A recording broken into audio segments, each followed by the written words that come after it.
Please stand by for this important announcement. A very good evening, ladies and gentlemen. As the world once again finds itself poised on the brink of nuclear annihilation, we bring you this special report on two versions of a movie dealing with just this type of crisis. The movie is Failsafe. This is Cinema Rolls, and I'm your host, Basha. Failsafe is based on a novel of the same name by Eugene Burdick and Harvey Wheeler, which was published during the Cuban Missile Crisis in 1962, a time when concerns about nuclear war were at an all-time high. It deals with the fallout from the mechanical failure of a system designed to prevent an unintentional thermonuclear first strike on Moscow. The original movie, directed by Sidney Lumet, was released in movie theaters in 1964, and the remake was broadcast live on television in the year 2000. Both feature practically all-star casts, and I'll be introducing some of the stars to you as we go along. The central plot of the story is a mechanical malfunction that first sends American bombers on a mission to attack Moscow in a thermonuclear first strike, and then makes it impossible for anyone, including the President of the United States, to recall those fighter jets and prevent the strike from happening. Both versions use a clever device to keep viewers in the loop and clarify what's going on at all times. They introduce two visitors to the war room of the Strategic Air Command in Omaha: Congressman Raskob, played by Sorrell Brooke and Sam Elliott, who is visiting the war room for the first time and asks a lot of questions, and a Mr. Knapp, played by Russell Collins and James Cromwell, who is the manufacturer of the failsafe system that is designed to prevent precisely the type of error that the story deals with. Let's listen to General Bogan in Omaha explaining the system to the congressman. Oh, we have checks on everything, Mr. Raskob. Checks and counter-checks. We've got checks upon checks. Yeah, but who checks the checker? We've got fail-safe procedures. That don't depend on humans. What Colonel Cassio meant was that we bypass human error. We make them as foolproof as we can, General. Famous last words. Does that sound familiar? I named this ship Titanic. Every Britisher is proud of the unsinkable Titanic.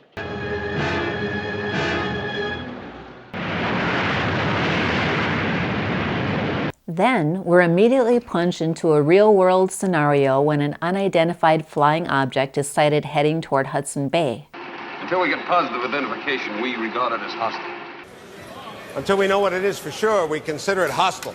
So what do you do about it? We've informed those Vindicator bombers that you saw on the air before. They will now start to fly toward their fail-safe points. Fail-safe is a fixed point in the sky where the bombers orbit till they receive a positive order to go in. And without that order, they turn around and come home. How do they get that order? By radio? The attack order is transmitted to a small box on the aircraft that we call the fail-safe box.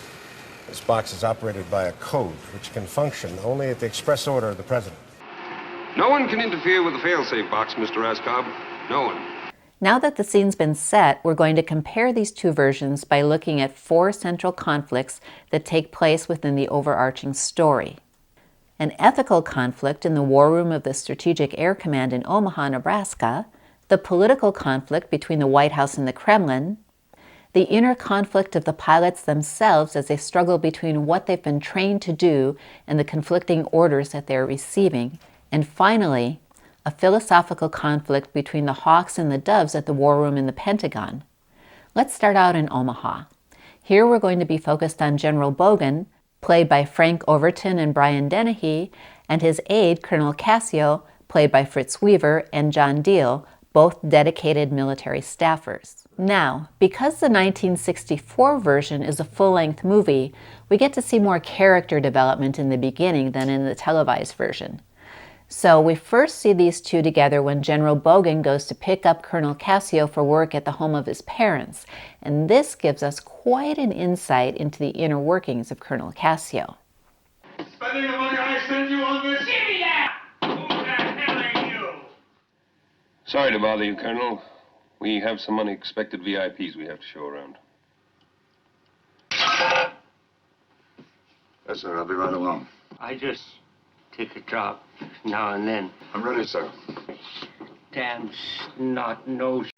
Needless to say, Colonel Cassio is utterly humiliated and the ride to work is tense, to say the least. We don't get the same insight in the remake. There, in the interest of time no doubt, we meet both General Bogan and Colonel Cassio in the war room where they're briefing the congressmen on the failsafe system as we saw earlier. In both versions, they have a generally good working relationship and share mutual respect, but the conflict begins after it becomes apparent that the failsafe system has malfunctioned and that it is impossible to call the bombers back from their errant mission. The President of the United States instructs General Bogan to have the bombers shot down to avoid a first strike on Moscow, and General Bogan passes that order on to Colonel Cassio. Colonel, order the fighters to attack Group 6. Have a prayer of catching them, sir. That is an order. Colonel Cassio. Sir. Order the fighters to attack Group 6. Sir, they won't be able to catch them. You know that. They've been flying in the opposite direction. It's the Arctic Ocean. They'll go down in general. They'll freeze to death before they get their chutes off. They'll go to afterburners and use up all their fuel. So even if they do succeed, they couldn't make it back. They're going to go down in the ocean, sir, the Arctic Ocean. You heard the order, Colonel. Colonel, get on the horn and give that order. Every second you wait takes them farther away. Killing them, General, and they haven't got a chance. They're sealing their death, Colonel. General. Give the order immediately. So we're going to shoot down our own men. Colonel Cassio does go ahead and give the order, but under protest, and this is where we begin to see the rift between the two men. Colonel Cassio is concerned with the fate of the fighter pilots.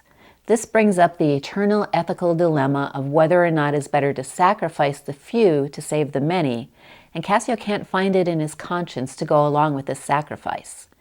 It seems all the more pointless to him because the fighter pilots haven't got a chance of catching up to the bombers to shoot them down anyway, so the sacrifice would, in his view, accomplish nothing. General Bogan, on the other hand, believes that they must demonstrate to the Russians that they are doing everything within their power to prevent the bombers from reaching Moscow. After the order is given, 1964's Colonel Cassio is still focused on the fate of those pilots. 5, 4, 3, 2, 1, mark. Will I alert air-sea rescue, sir? No point. He seems sad and subdued, but the Colonel Cassio from the remake seems disgusted by the situation and seems to blame General Bogan. If you cannot communicate with them visually, shoot them down. 5, 4, 3, 2, 1, mark. Turn it off. Turn it off! Did you think they wouldn't do it? And during a conference call between the Omaha War Room, the Pentagon, and the White House, Colonel Cassio seems to be so deeply affected that he begins losing his grip on reality and floats a conspiracy theory in spite of all the evidence pointing to a mechanical failure. I don't think it's mechanical failure, and I don't think anyone went berserk. I think it's a move by the Russians. Maybe the Russians have come up with a way to mask the real position of Group 6. Maybe Group 6 is flying back to the States right this minute. And what we see now heading towards Moscow is actually a group of Russian bombers up there for one reason. To convince us that we've accidentally launched a bomber group against them. For what purpose? As an excuse to retaliate. But you see, this way they've made us commit a group of our fighter planes, our first line of defense. This way, they've made us commit a group of our fighter planes, our first line of defense. Made us kill our own men. I disagree with Colonel Cassio's analysis. I think we have to assume that it is our accident and not their plan. We can see that the sense of guilt and horror at having sent their own men to their death is weighing heavily on both of our Colonel Cassios, and the cracks are beginning to show.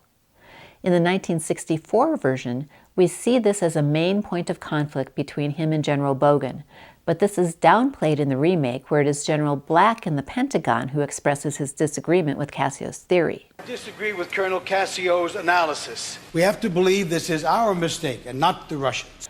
After the fighter pilots reach their inevitable demise and fall into the sea one by one, and the bombers cross over the Russian border, the Russian fighter planes come onto the scene.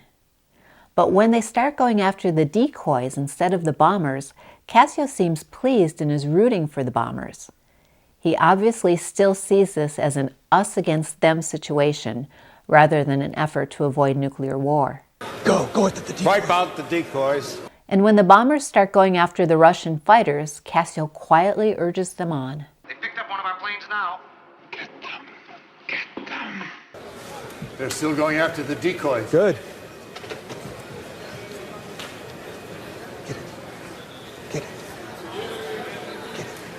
Get it. Then, our bombers shoot off a missile that hits a Russian plane. The elation is visible on Cassio's face, and the rest of the staffers in the war room seem to have been rooting right along with him as the crowd starts cheering. Get it. Knock it off!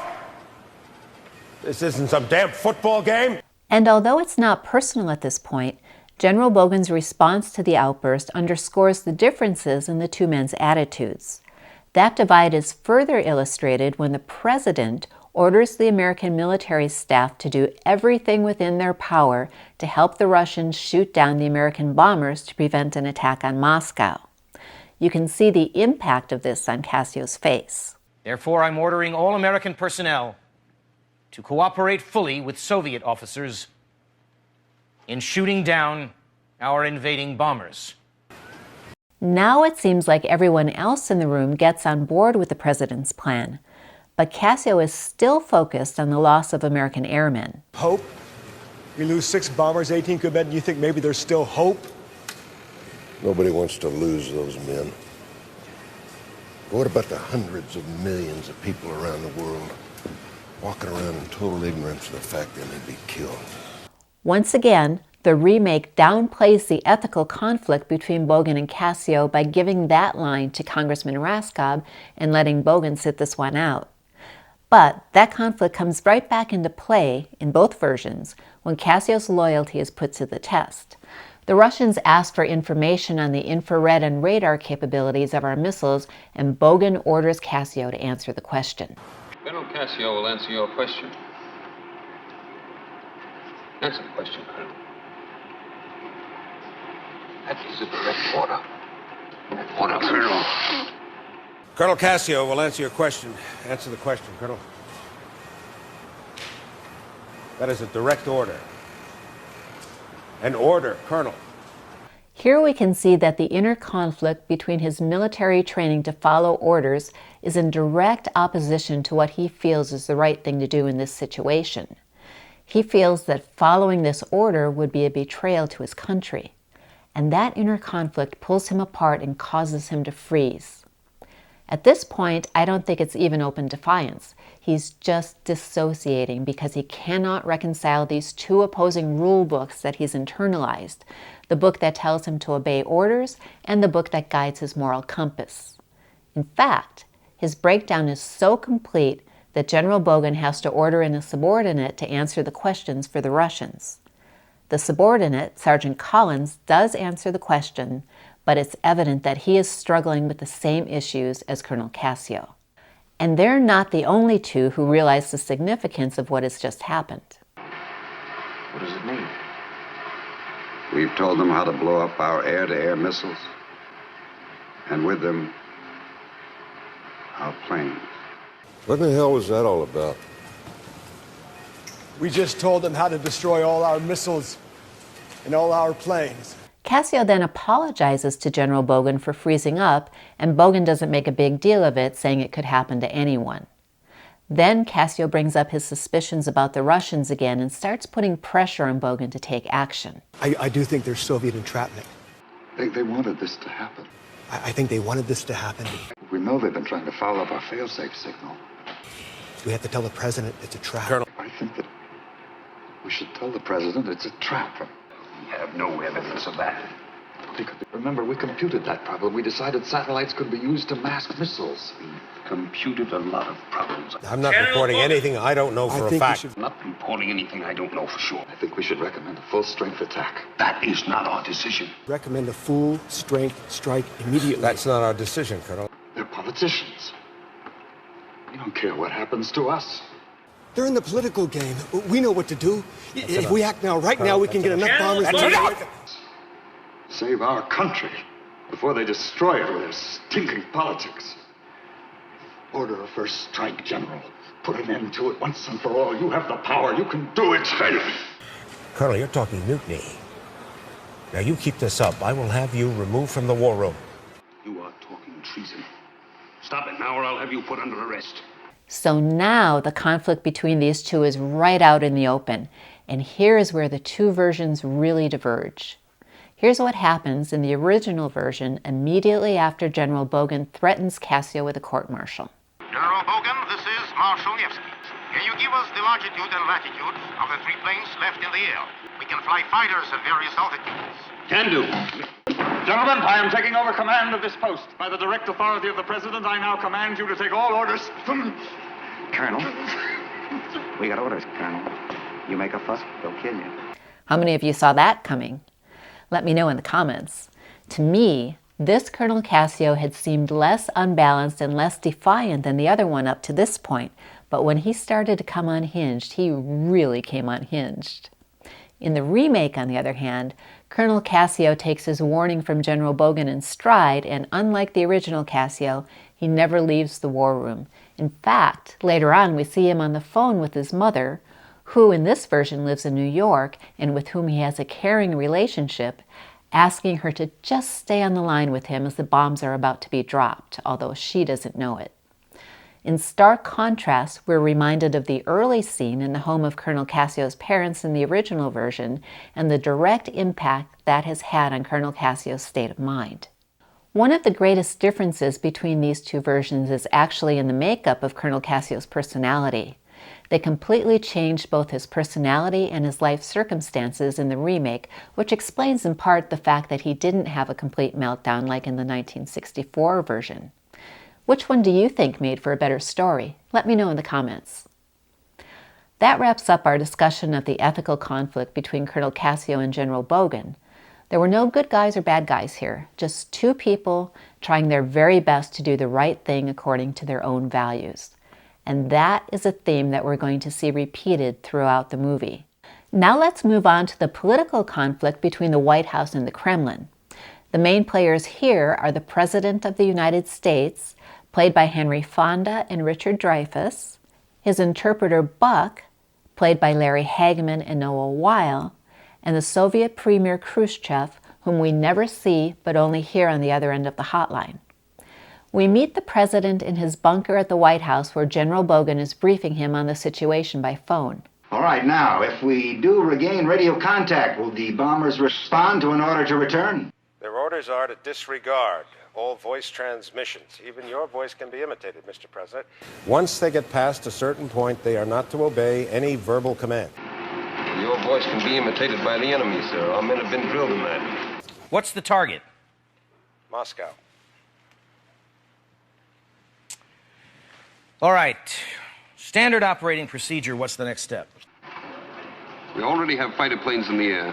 The next step would be to order the fighters after the bombers to raise them visually and divert them from their course. Will it work? Sir, these men have been trained to ignore all visual signals. They've been taught that the Russians could send up a decoy to try to divert the bombers. But if the bombers don't respond, then what? The fighters would be ordered to shoot them down.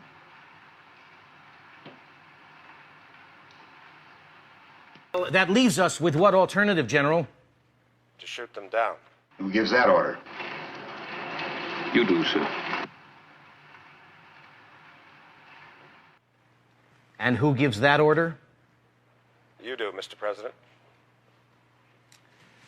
The next thing the president does is to make phone contact with the Kremlin, and he asks his interpreter Buck to give him insights into the nonverbal cues as well as the content of what's being said. Understandably, the phone call is very tense and there's a lot of mistrust. Mr. Chairman, this is the President of the United States calling on a matter of great urgency. Does it have to do with the aircraft we had detected flying towards Russia? Yes, Mr. Chairman. I presume you are calling to inform me that this is another one of your off-course reconnaissance flights. No, sir, I have this warned is a you mistake. that your constant flying of armed aircraft... This is a serious mistake. A group of our bombers, each loaded with two 20-megaton bombs, is flying towards your country. This is not part of a plan to provoke war. This is not part of any general attack. So far, we have been unable to recall them. This is tense.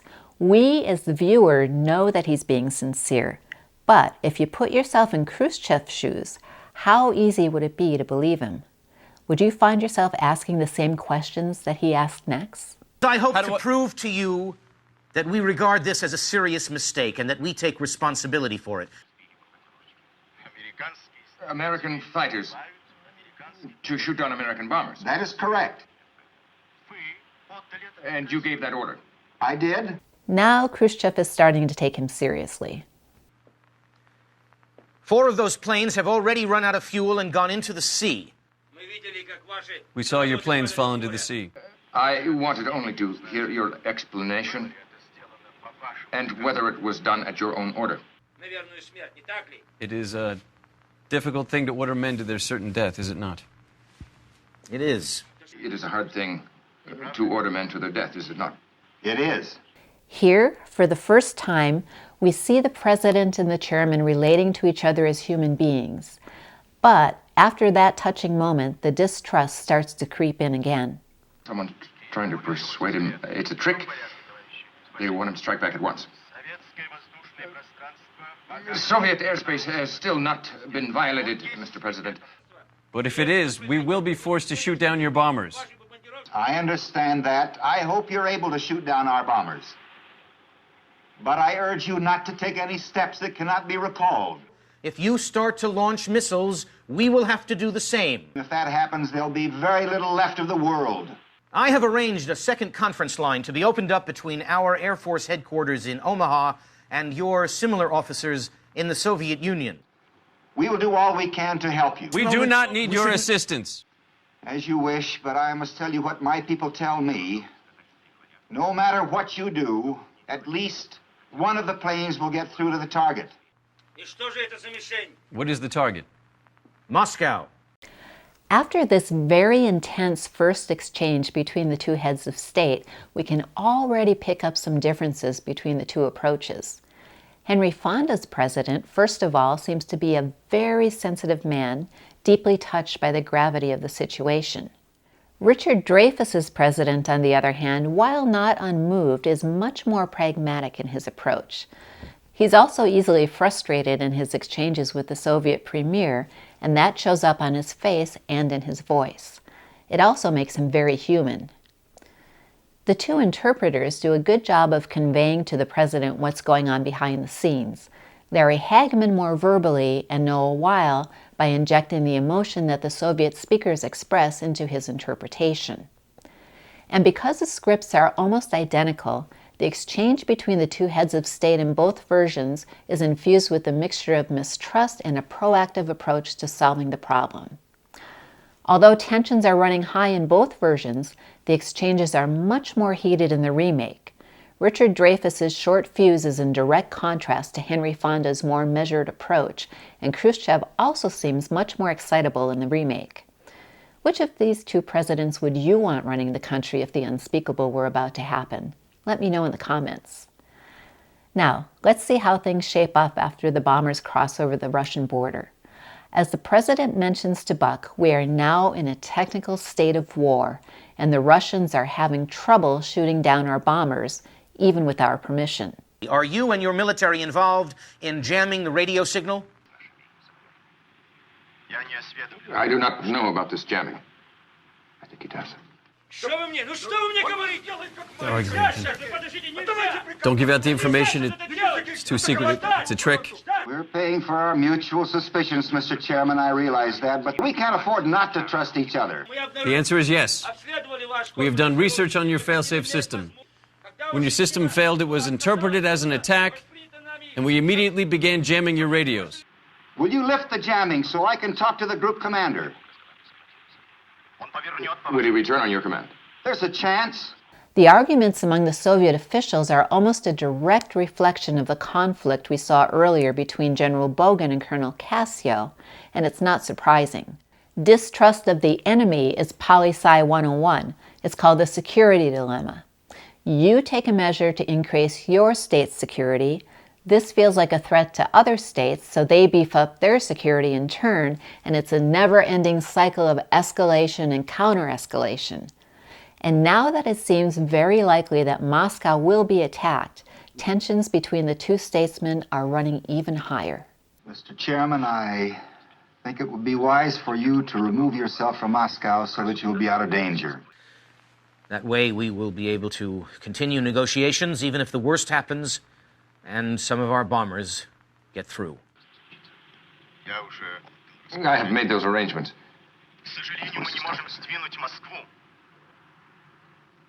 Unfortunately, we cannot remove Moscow. And if Moscow is destroyed, am I then supposed to come hat in hand to where? Geneva? To set up peace talks on the ruins of Moscow? I offered you help. You refused it. I offered again. We will help you shoot down the plane.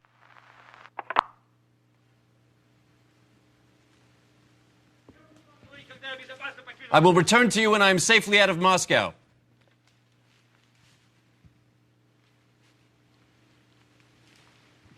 And so the president has to come up with a solution that will inspire trust. Let's listen in on this solution, which he presents at a diplomatic conference call with the U.S. ambassador to the Soviet Union and the Soviet ambassador to the UN. The Soviet premier is coming back on the line, sir. The ambassador and the Soviet delegate are already on. The ambassador and the Soviet delegate are on, sir, and have been briefed. Jay, where are you? On the top floor of the embassy in Moscow, Mr. President. Where are you, Mr. Lentov? In the UN building in New York. This is what will happen if even one of the bombers gets through. It will drop 2 20-megaton bombs on Moscow. I'm told that what we will hear at this end will be a high, shrill sound. That will be the ambassador's telephone melting from the heat of the fireball. When we hear that sound, the ambassador will be dead. Is this your plan? To sacrifice one American life for 5 million? I've ordered a Vindicator bomber into the air from Washington. In a few minutes, it will be flying over New York City. The moment I know that Moscow has been hit, I will order that plane to drop its bombs. When we hear the shriek of Mr. Lentov's telephone melting, we will know that he is gone, and with him, New York. Only Mother of God. No. He can't do it. Holy Mother of God. That look on the president's face says it all. In addition to having to sacrifice 5 million of his own citizens in the name of world peace, the sacrifice is a personal one for him as well. Maybe he doesn't know his wife is there. He knows. Maybe he doesn't know. First Lady is in New York. He knows. If you're going to get married, you ought to do it soon. Yes, sir. Use the time. It goes fast. Meanwhile, the Soviets are still trying to shoot down the bombers, and mistrust is running so high that it threatens the success of their mission. General Bogan. Yes, Marshal Nevsky. Why has one of your planes appeared again? That's standard procedure, Marshal Nevsky. That's our number 6 plane, the decoy plane. It's just trying to draw your fighters away from our other plane carrying the bombs. Thank you. We shall try for a kill in any case. So scatter your forces, Marshal. You don't have time for that. You're letting the other bomber through. Jesus. Jesus! You're letting our other plane get through!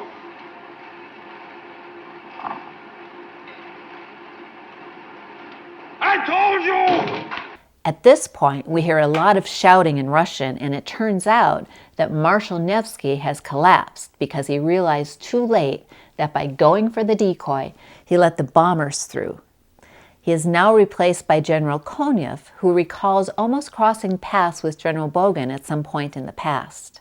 You know, General, we almost met once in a most unlikely place. You speak English very well, General. I was liaison to your headquarters in London during the war. In Persia. During the war, you were delivering planes to us, and I was there to accept them.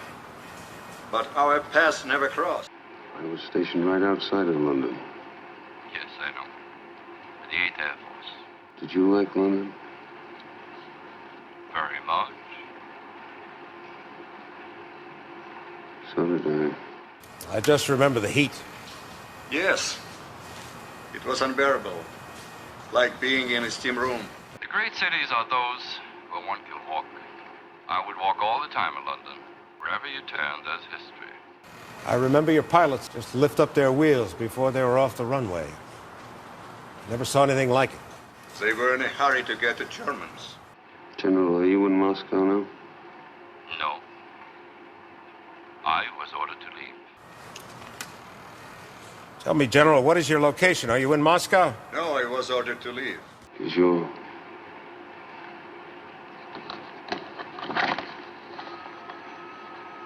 It's a hard day. Yes, a hard day. Your family... It's a hard day, General. Yes, a hard day. Goodbye, my friend. Goodbye, my friend. Goodbye, comrade. Goodbye, my friend. To me, this is perhaps one of the most touching moments of both movies. The human connection and the sorrow at the tragedy that is about to unfold for General Konya's family is palpable. And all the more so as they remember that their countries had not always been enemies. They were fighting on the same side less than 2 decades before. And back at the White House, the discussion between the president and the Soviet premier is also becoming much more philosophical as hope of averting disaster is all but gone. We do not think we have much of a chance. And yet, who can be blamed? Can you blame a machine? And yet, this was nobody's fault. I don't agree. No human being did wrong.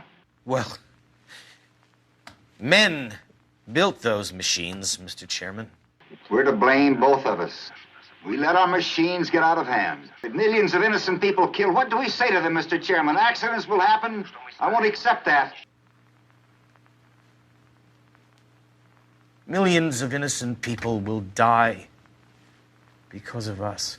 Today we had a taste of the future. Do we learn from it or do we go on the way we have? What do we do, Mr. Chairman? And what do we say to the dead? I think if we are men, we must say, this will not happen again. We must say that this will not happen again.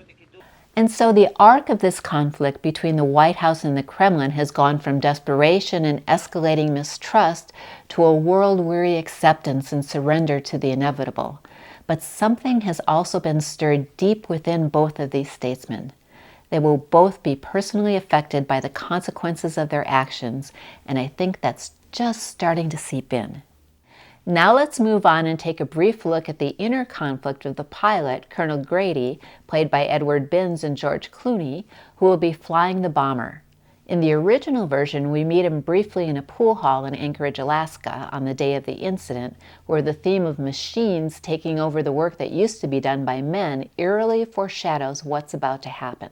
The next airplanes, they won't need men. You'll be too old anyway. After us, the machines. We're halfway there already. And in an unusual move, the remake also gives us a personal introduction to Colonel Grady in the context of his family life. Up until now, only the 1964 version has introduced characters to us in this way. Here, he's on the phone with his son. Pay close attention. There are some elements of this conversation that will become very important later on. I gotta go. I'll be home soon, sport. You sure? I'm positive. Only fools are positive. I'll see you. I'll see you, Dad. Yeah. Later that day, when they get an alert from the failsafe box, the pilots can't quite believe it. Sir, the fail-safe box.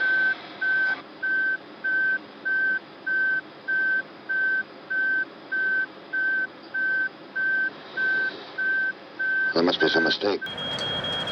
Sir, the fail-safe box. see it. Check Omaha by radio. Somebody screwed up. They want to check with Omaha, but they can't get through, so they follow the procedure for a series of authentication steps. It's the Russians. They're jamming our signal, trying to keep us from getting the go-ahead. Well, they're too late for that. It's got to be a mistake.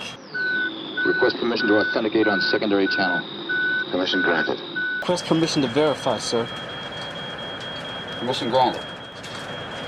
I read it as Cap 811. We will now both open our operational orders. So now they're on their way to Moscow to drop those bombs with very strict instructions not to receive any verbal or visual commands once they've passed their failsafe point. But the president is desperate to stop the mission, so he arranges to make contact with them.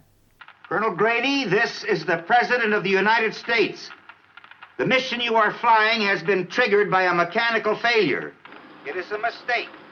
I order you and the other planes to return to your base at once. Colonel, your authorized go code is CAP 811. Receive tactical alteration. But you're telling me I've been specifically ordered not to do. Damn it, Grady, this is the President! You can really see the frustration on the pilots' faces.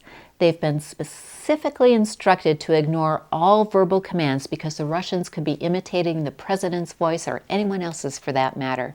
But there's a part of them that wants to believe it's a mistake too.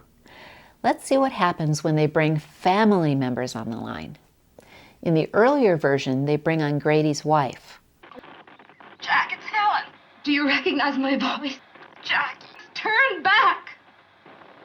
They're at 18,000. Go. Go! 40. 40. We better get some altitude. 60. 170,000. You can't trust it, sir. We gotta get out of here. The conflict here is written all over Colonel Grady's face, and it's his second in command who persuades him that he can't believe it's her. I have a feeling he wouldn't have listened to her anyway, but of course, he was tempted. Who wouldn't be? In the end, he seems convinced that it's a very convincing trick. And seeing them keep blasting away at those missiles while she's crying out to him is just heartbreaking. In the remake, Colonel Grady is a widower, so they put his son on with him. Keep that earlier phone conversation in mind as you listen to this. Dad, it's me, Tommy, and there isn't any war. Is that really your son? No. No, that's not your son, Colonel. They're just imitating his voice like they can. That's not really your son. I'm sure, Dad. Are you positive? Only fools are positive, you see. Nobody else knows that. I want to see you again, Dad. I love you, Tommy. 130. You're my boy. 135. Remember that. Sir, turn it off. I think he knows that's really his son, don't you? Both of those scenes are gut-wrenching, but I think because we had a glimpse of the relationship between George Clooney and his son earlier on, and we know how close they are, it's easier to identify with his dilemma. And we know their inside joke. How many of us would not be swayed by that? And yet, his training is such that he has to fight all his instincts and forge ahead with his orders. In both versions, the pilots have the choice of what altitude to drop the bomb from. They could drop it from a higher altitude and survive for a few days before the radiation got to them, or they can fly low and get blasted with the bomb. In both versions, they go in low because after all, What the hell? There's nothing to go home to anyway. What the hell? There's nothing to go home to anyway. And now we come to our fourth and final conflict between the Hawks and the Doves at the Pentagon. The characters who serve as the focal point for this conflict are General Black, also known as Blackie, played by Dan O'Herlihy and Harvey Keitel, and Professor Grodeshell, played by Walter Matthau and Hank Azaria, who is the head of an academic military think tank that advises the Pentagon. The relationship between these two men is just the opposite of what you might expect. While Professor Grodeshell seems to be more than a bit on the hawkish side, General Black has a generally anti-war attitude, possibly because he's experienced war firsthand, whereas for Grodeshell, it's all a theoretical exercise. We first meet Blackie at his home in White Plains, New York, where he's waking up from a very troubling recurring dream.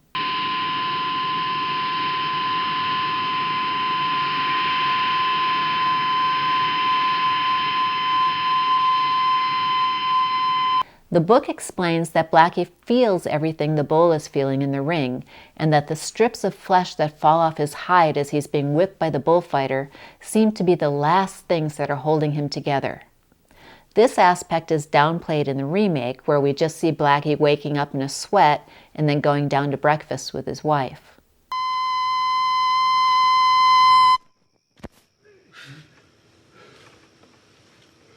As for Professor Grodeshell, we first meet him in the original film at a soiree where he's discussing who would likely survive a nuclear war.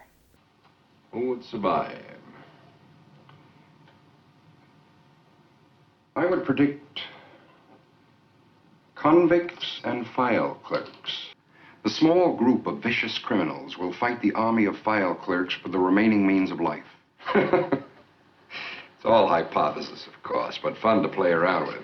Let's see how he handles a female admirer who seems almost drunk on the fantasy of nuclear annihilation. I've heard nuclear war called a lot of things, Miss Wolf. Never beautiful. People are afraid to call it that, but that's what they feel. The beauty of death? What else but that are you selling, Professor? And we all know we're going to die. But you make a game out of it, a marvelous game that includes the whole world. You'd love pressing that button. What a thrill that would be. But you're afraid. So you look for the thrill someplace else. And who better than a man who isn't afraid?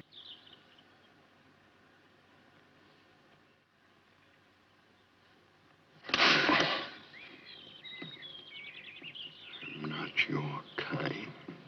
We don't get a separate introduction to Grodeshell in the remake. Instead, we first meet him at the Pentagon, where he's giving a talk to some of the generals and the Secretary of State. And this is where we see the stark philosophical differences between him and Blackie. Gentlemen, the subject today is nuclear war. More specifically, winning a nuclear war. Today, the subject is limited war. We're talking about the wrong subject. We've got to stop war, not limit it. The idea of war has changed since the advent of the bomb. There's no such thing as a limited war anymore. Not with hydrogen bombs, there isn't. Thermonuclear war is not the extension of policy. It is the end of everything. We all know that in a full-scale exchange between the Soviets and the Americans, 100 million people, more or less, will be killed. These times, any possible war, the overwhelming majority of citizens are going to be killed. Does this still suggest to you that war is a resolution of conflicts? We're going too fast. Things are getting out of hand. We're all trying to make war more efficient, and we're succeeding. We now have the capacity to blow up the whole world several times over. My fear is that both we and the Soviets are settled on mutual destruction. We're setting up a war machine that acts faster than the ability of men to control it. We're putting men into situations that are getting too tough for men to handle. Then we must toughen the men. Suppose they launch a first strike against us. Figuring even if they hit us first, we can still destroy them. It's crazy. Then we retaliate. And we're all finished. The argument, General Black, is that if only one of us is to survive a nuclear exchange, I'd prefer that it be our culture and not the Soviets. Culture? No, I don't With think most of its people dead? Do you really think that the world you describe is a culture? We've got to slow down. I disagree. We've got to speed up. Later that same day, after Omaha has failed in calling the bombers back from their errant bombing mission, the president calls the Pentagon to ask for advice on whether or not to have the bombers shot down. Suddenly, the theoretical discussion is getting very real. The president may have to order our fighters to shoot down Group 6. He would like our advice before issuing that order. I oppose it, sir, on the grounds that it's premature. Our planes have not yet reached Soviet territory. I oppose it, sir, on the grounds that it's premature. Our fighters have not yet reached Soviet airspace. We've got to do it, and fast, right now, before it's too late. We must do it. They're still hundreds of miles away. And do it at once, now. We've got no alternative. This minute, the Russians are watching their boards, trying to figure out what we're up to. You can be damn sure once our bombers get into their airspace, they're going to want a good explanation and want it fast. If we can't convince them it's an accident which we're trying to correct by any means, we're going to have something in our hands that nobody bargained for. And only a lunatic wants. Is it just me, or do you think Blackie's comment about something only a lunatic would want was directed at Grodeshell? because it seems like that is exactly where Gros-de-Chelles is going. I don't think they'll take any action unless that border is crossed. Shall I tell you what I believe? The Russians will take no action at all, whatever we do. I think if our bombers get through, the Russians will surrender. If our bombers get through, the Russians will surrender, General. The Russian aim is to dominate the world. They think that communism must succeed eventually if the Soviet Union is left reasonably intact. In fact, many of them believe that capitalism must be allowed to play itself out to its inevitable historical defeat before communism can really succeed. They know that a war would leave the Soviet Union utterly destroyed. Therefore, they would surrender. That's a lot of hogwash. Don't kid yourself. There'll be Russian generals who will react just as I would. The best defense is a good offense. The best defense is a good offense. They'll attack. They won't give a damn what Marx or anybody else said. How does Gros-de-Chelles support his argument? You're giving too much credit to the military mind, General. The Russian leaders are not like you and me. That's my point. These are Marxist fanatics, not normal people. They do not reason the way you reason. These are human calculating machines. They will look at the balance sheet, and they will see they cannot win. So what do you suggest we do? Nothing. Nothing. The Russians will surrender. The threat of communism will be over. Forever. I think he really believes what he's saying. But wait, it gets even worse. Don't you see, sir? This is our chance. We never would have made the first move deliberately, but Group 6 has done that for us, by accident. We must take advantage of it. History demands it. We must advise the president that no effort be made to recall those planes. I think in some ways, Hank Azaria makes a much less sinister Gros-de-Chelles than Walter Matthau. But then on the other hand, his calm, almost scientific manner when talking about dropping a nuclear bomb on millions of people gives me the shivers. In fact, I think Gros-de-Chelles is the only character that can really be considered a villain in this story. Even though he's just as convinced as everyone else that he's doing the right thing, his motivation seems to be fear, bigotry, and self-interest. And the fact that he is so far removed from the real world, as if this were all some sort of science experiment to be observed with detachment, kind of like the calculating machines that he accuses the Russians of being, makes him all the more horrifying because it would allow him, if he had the power, to order the deaths of millions without giving it a second thought. He himself doesn't have a personal stake in it, so he doesn't care. He just wants to win. And he really starts pushing for a first strike once the fighters that are going after the bombers start running out of fuel and falling into the sea. The president has to send in a full strike. He has to. There's nothing else that he can do, sir. Every minute we wait works against us. Now, Mr. Secretary, now is when we must send in a first strike. Now is the time, before the Russians are on full alert. We don't go in for sneak attacks, Mr. Gros-de-Chelles. That's what the Japanese did at Pearl Harbor. And the Japanese were right to do it. From that point of view, we were their mortal enemy. Does anyone here not believe that communism is our mortal enemy? You're justifying murder. Even if we do survive, what are we? Better than what we say they are? What makes us worth surviving, Gros-de-Chelles? That we are ruthless enough to strike first? Yes! Sir, the only mistake the Japanese made, they failed to finish us off at the start. They paid for that mistake with Hiroshima. How long would the Nazis have kept it up, General, if every Jew they came after had met them with a gun in his hand? Gentlemen, you can't erase history, but you can learn from it. But I learned from them, General Black. Oh, I learned. You've learned so well, Gros-de-Chelles, that there's no difference between you and what you want to kill. You learned too well, Professor. You learned so well that now there's no difference between you and what you want to kill. General, we have here a God-given opportunity. To kill? Why are you in the military, sir? General Not to kill. Why indeed? I can think of a number of other reasons why someone would go into the military, but here we have the classic struggle between the hawk and the dove, with a more hawkish tendency coming from the man who has never had to put his own life on the line. He's got nothing to lose. But as we're about to see, General Black does have something to lose. Quite a lot, in fact. Blackie, I need your help. Get out to Andrews Field right away. Orders will be waiting for you there. I need your help. I want you to get out to Andrews Field as soon as you can. Orders will be waiting for you there. Blackie, are Catherine and the kids in New York? Yes, sir. I may be asking a great deal of you. Are Betty and the kids at home? She's in New York with them. I may be asking a great deal of you, Blackie. And while Gros-de-Chelles holds forth on important issues such as recovering business documents that may be stored in New York in the event that it's bombed, Blackie heads for Andrews Field, and the president gets on the phone with the U.S. ambassador to Russia. Yes, Jay. I can hear the sound of explosions from the northeast. The sky is very bright. The sky is very bright, like a long row of skyrockets. It's all lit up. Very...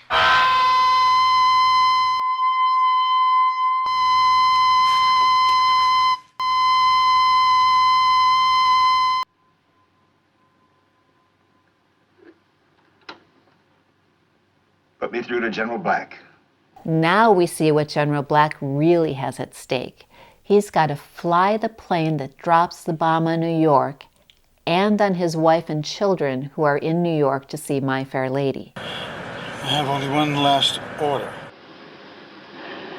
Nobody else has to have anything to do with the dropping of the bombs. The ultimate act will be mine. Ground zero set at 1,000 feet. The loud point is in 10. 9, 8, 7, 6,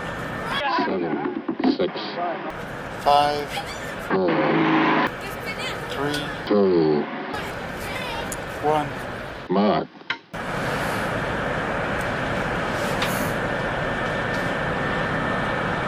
The Matador. Me.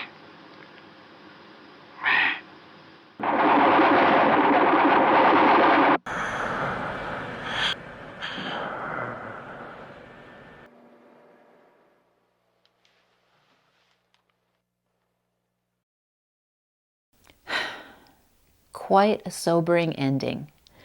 And of course, Blackie makes the same decision that Colonel Grady makes, albeit in a different way, because after all, there's nothing left for him to go home to.